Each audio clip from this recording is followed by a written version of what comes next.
نبی مکرم صلی اللہ علیہ وسلم نے حدیث فرمائی عن ابی ہریرہ رضی اللہ عنہ عن النبی صلی اللہ علیہ وسلم قال لعن اللہ السارق یسرق البیضة، اللہ تبارک و تعالی چور پر لعنت برسائے، لعنت کرے جو ایک انڈے کی چوری کرتا ہے، فتقطع یدہ، اور اپنے ہاتھ کو کٹا لیتا ہے، اس کے ہاتھ کو کاٹ جاتا ہے، ویسرق الحبل، ایک رسی کی چوری کرتا ہے، فتقطع یدہ، اور اس کا ہاتھ کاٹ جاتا ہے۔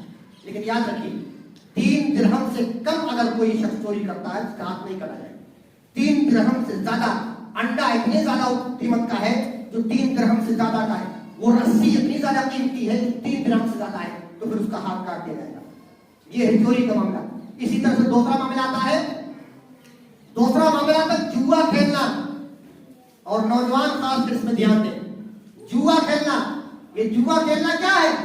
بہت سارے لوگ راتوں رات کروڑپتی بننے کے لیے کلبوں کے اندر گئے، ہار جیت کی شرط پر کوئی گیم کھیلا، اور راتوں رات کروڑپتی ہونے کے لیے مہنگی لاٹری خرید لی، اور معلوم یہ ہوا کہ ایک آدمی کے نام لاٹری نکلی، اور جو ہزاروں لوگوں نے جو بھر کر رکھا تھا وہ سارے بھٹکنے لگے۔ یہ ہار جیت والا کھیل، ہار جیت والا گیم۔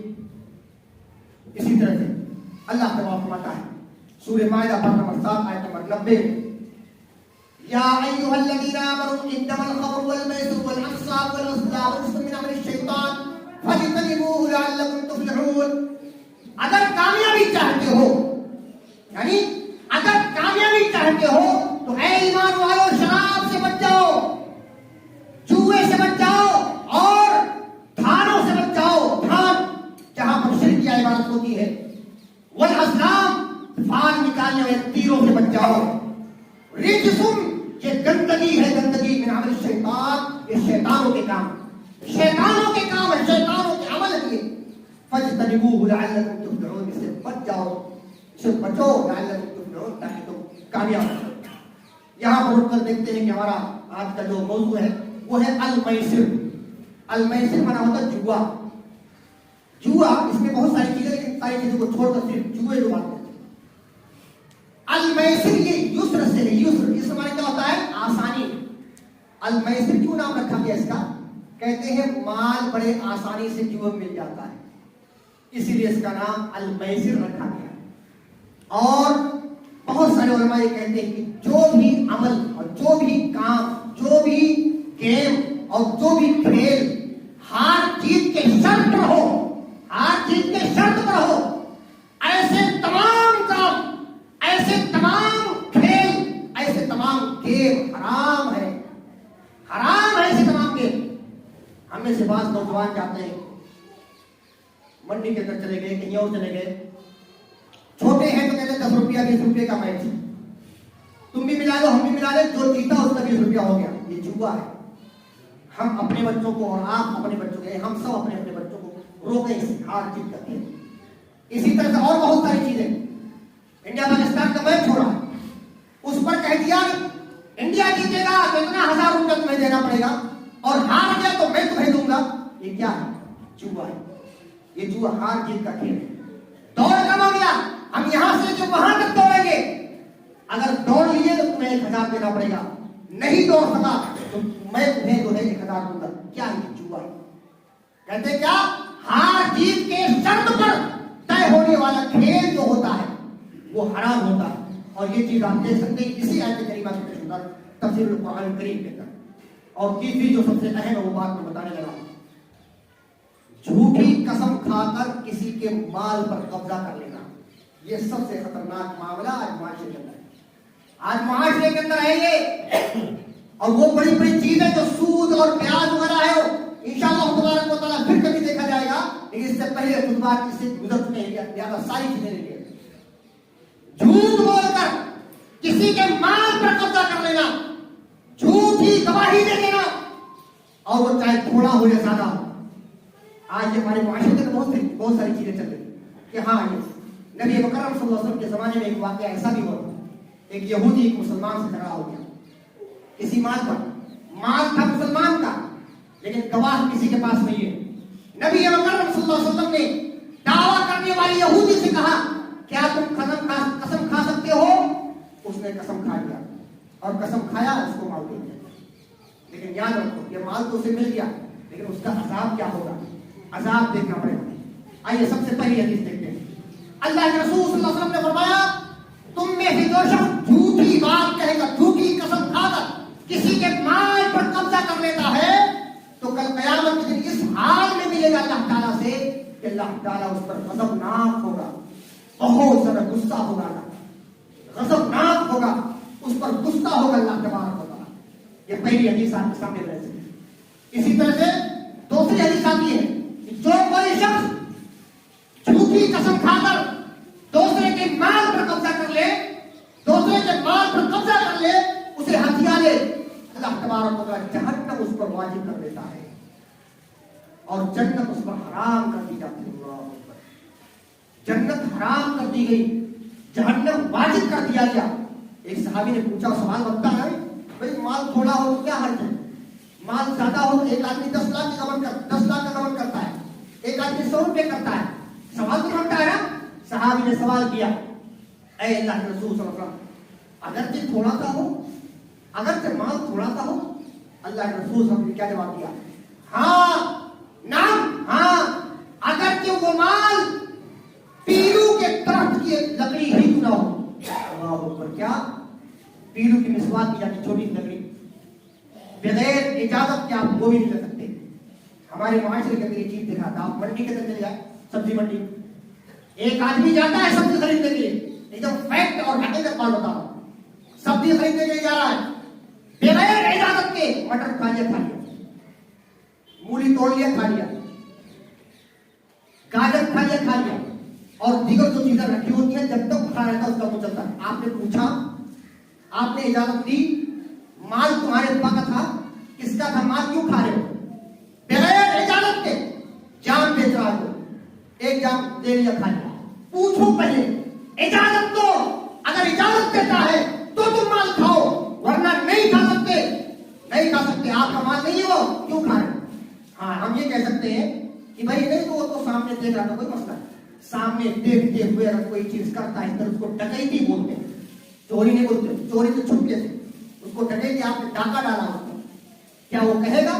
وہ تو بیچارہ اس سے امید پر ہے کہ تم اس کا مال خریدو گے, اس لیے چلو ٹھیک ہے, دو چیزیں کھا لیتا, کوئی مسئلہ نہیں. لیکن آپ کی ذمہ داری ہے, کیا اللہ کے رسول ایک پیلو کے درخت کی چھوٹی سی لکڑی کیوں نہ ہو, اگر یہ بھی اگر کوئی شخص جھوٹ بول کر قبضہ کر لیتا ہے اس پر, بغیر اجازت کے قبضہ کرتا ہے, اللہ کے رسول صلی اللہ علیہ وسلم اللہ نے جہنم کو حرام کر دیا, جنت اس پر جو ہے حرام کر دیا, اور جہنم کو حلال کر دیا, جہنم کو واجب کر دیا.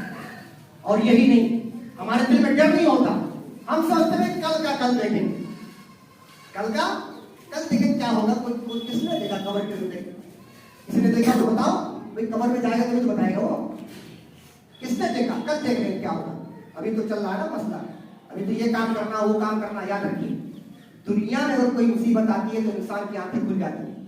تو یاد رکھیے, کیا دنیا میں مصیبت نہیں آئے گی؟ آئے گی ان لوگوں پر جو جھوٹ بول کر مال کو ہتھیا لیتے ہیں, ایسے لوگوں پر دنیا کے اندر عذاب آئے گا. میں حدیث پڑھنے لگا, اور صحیح حدیث, اصل سے تو صحیح ہے کہ اللہ معلوم ہے کتاب میں وصول کیا, صحیح حدیث ہے. اللہ کے رسول صلی اللہ علیہ وسلم کا حدیث آتی ہے, اللہ کے رسول صلی اللہ علیہ وسلم نے فرمایا من قطع رحما او حلف على يمين فاجرة رعا وباله قبل ان يموت. صحیح حدیث آپ کے سامنے میں نے پیش کیا. حضرت ہریرہ رضی اللہ فرماتے ہیں, نبی کریم صلی اللہ علیہ وسلم نے فرمایا, مرفوع حدیث ہے, نبی صلی اللہ علیہ وسلم نے فرمایا من قطع رحما, جس نے رشتہ داریوں کو کاٹا. رشتہ داروں کی بات آگے تو ایک بات میں واضح کر دینا چاہتا ہوں, ہمارے معاشرے کے اندر اور ہماری طرف بھی یہ عام ہے, وہ ہمیں بلائے گا دعوت میں تو ہم اسے بلائیں, اگر اس نے دعوت میں نہیں بلایا تو ہم نے تعلق کر دیا, ہم نے تعلق ختم کر لیا. یاد رکھیے, صلہ رحمی کرنا, رشتہ داریوں کو جوڑنا ہوتا کیا ہے کہ آپ جانتے ہیں, حدیث میں یہ بات ہے, کیا ہے, کہتے ہیں جوڑنا اسے کہتے ہیں کوئی شخص کاٹ رہا ہے آپ جوڑو, آپ کی طرف سے کوئی غلطی نہیں ہونی چاہیے, وہ دور بھاگ رہا ہے آپ اس کے نزدیک جائیے, اس کو جوڑنا بولتے ہیں. اور یاد رکھیے, دھاگا لیجیے, دھاگے کو توڑ دیجیے, اور دو کو توڑنے کے بعد جب تک اگر جوڑنا ہو دونوں کے درمیان, جب تک ان کو قریب نہیں لاؤ گے آپ جوڑ نہیں سکتے. یہ بات ہے. اسی طرح سے دوسری کیا؟ او حلف علی یمین فاجرۃ، یا اس نے جھوٹی قسم کھا لی تو کیا ہوگا؟ رعا وبالہ قبل ان یموت، مرنے سے پہلے اس کا انجام وہ دیکھ لے گا دنیا کے اندر. اور مرنے سے پہلے ظاہر کے بعد انسان دنیا ہی میں ہوتا ہے. دنیا کے اندر اس کو وبال، دنیا کے اندر اس کی سزا، دنیا کے اندر اس کا وبال مرنے سے پہلے سے دنیا کے اندر دیکھے گا. کتنا خطرناک مسئلہ ہے جھوٹی قسم کھا کر کسی مال کو اپنانا، جھوٹی قسم کھا کر کسی کے مال کو بکنے نہ دینا اور کسی کے مال کو ہتھیا لینا، ظلم کرنا، زیادتی کرنا، یہ ساری یہ حرام بات. ایک واقعہ کی بڑی بات ختم کرتا ہوں. ایک واقعہ اسی تعلق سے ہے کہ بغیر اجازت کے کوئی چیز نہ لینا، بغیر اجازت کے کوئی چیز حاصل نہ کرنا، دوسرے کا مال نہ لینا، قبضہ نہ جمانا. ایک کتاب ہے سنہری کرنیں، مالک مجاہد حفظہ اللہ نے اس واقعے کو اس کتاب کے اندر صفحہ 198 کے اندر ذکر کیا ہے. اس کی صحت اور ضعف کے بارے میں کوئی بات نہیں، کیونکہ یہ حدیث اور قرآن نہیں ہے، ایک مثال بطور مثال اور ایک واقعے کے تحت اس کو ذکر کیا جائے. کہتے ہیں مبارک وہ شخص تھے کہ ان کو باغ کی رکھوالی کے لیے پہرے داری کے طور پر ان کو رکھا گیا.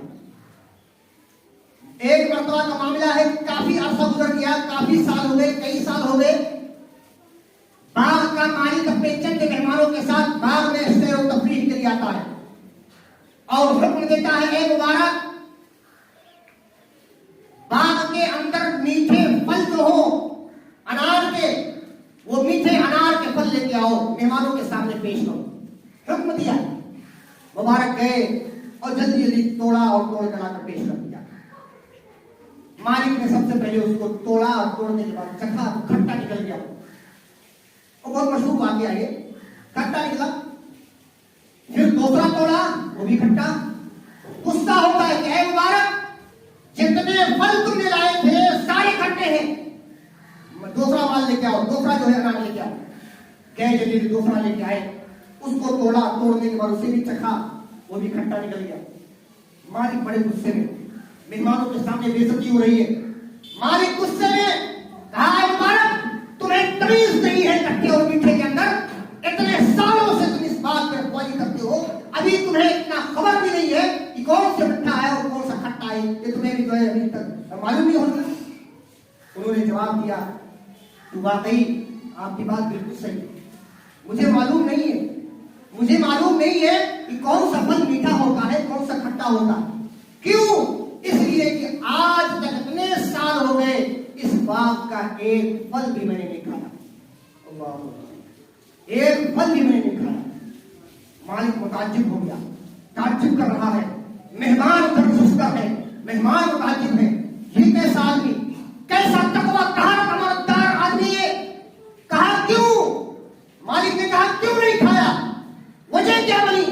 کہا اے مالک، اے میرے آقا، آپ نے اس باغ کی رکھوالی کی ذمہ داری میرے پر ڈالی ہے، پھل کھانے کی اجازت آپ نے نہیں دی ہے، پھل کھانے کی اجازت آپ نے نہیں دی ہے. کہا کہ اس کی تقویٰ اور طہارت اور اسی طرح سے امانتداری کو دیکھ کر متعجب اور حیران ہوئے مالک بھی اور جو مہمان آئے وہ بھی. اتفاق کا مسئلہ ایسا لڑکی کے رشتے کی تلاش میں تھا. بیوی سے مشورہ کیا، کہا اتنا امانتدار شخص کہیں نہیں ملے گا. آخرکار اسے شادی ہو گئی. شادی ہونے کے بعد ان کے گھر میں ایک لڑکا عبداللہ پیدا ہو گئے اور یہی وہ عبداللہ جو بڑے ہوتے ہیں، بڑے محدث بنتے ہیں، جن کا نام عبداللہ بن مبارک رحمۃ اللہ. یہ عبداللہ بن مبارک جو امام ابو حنیفہ رحمۃ اللہ علیہ کے شاگرد ہیں، بڑے محدث بنتے ہیں. یاد رکھیے جب ہمارے اندر امانتداری ہوگی، ہمارے اندر تقویٰ طہارت ہوگا تو ہمارے بچوں کے اندر بھی وہ چیز پیدا ہوگی. محدث بنتے ہیں وہ بغیر اجازت کے مال نہ کھانا، جھوٹ بول کر اپنے مال کو دوسرے کے مال کو ہتھیا لینا، چوری کر لینا، ڈکیتی کر لینا، جوا کھیلنا، رشوت لینا، یہ ساری چیزیں اللہ نے ان کو بہت محدود طریقے سے بیان فرمایا. وَلَا تَأْكُلُوا أَمْوَالَكُمْ بَيْنَكُمْ بِالْبَاطِلِ. اے لوگوں باطل جتنے بھی طریقے ہیں ایسے طریقوں سے بچنا اور ایسے طریقوں سے آپس کے مال نہ کھانا. آئیے ہم دعا کرتے ہیں کہ اللہ تبارک و تعالی ہم تمام مسلمانوں کو صحیح طریقے سے کھانے اور صحیح طریقے سے کمانے، حلال طریقے سے کھانے اور حلال طریقے سے کمانے کی توفیق عطا فرما۔ اے اللہ تبارک و تعالی ہم نے سے جو بیمار کی بیماری کو دور فرما دے۔ اے اللہ تبارک و تعالی ہم نے سے جو مقروض ان کے قرض عطا فرما دے۔ اے اللہ ہم نے سے جو پریشان حال کی پریشانی کو دور فرما دے۔ اس کی بدولت جنت الفردوس میں اعلیٰ مقام دے اور جہنم سے نجات۔ آمین۔ وآخر دعوانا الحمد للہ۔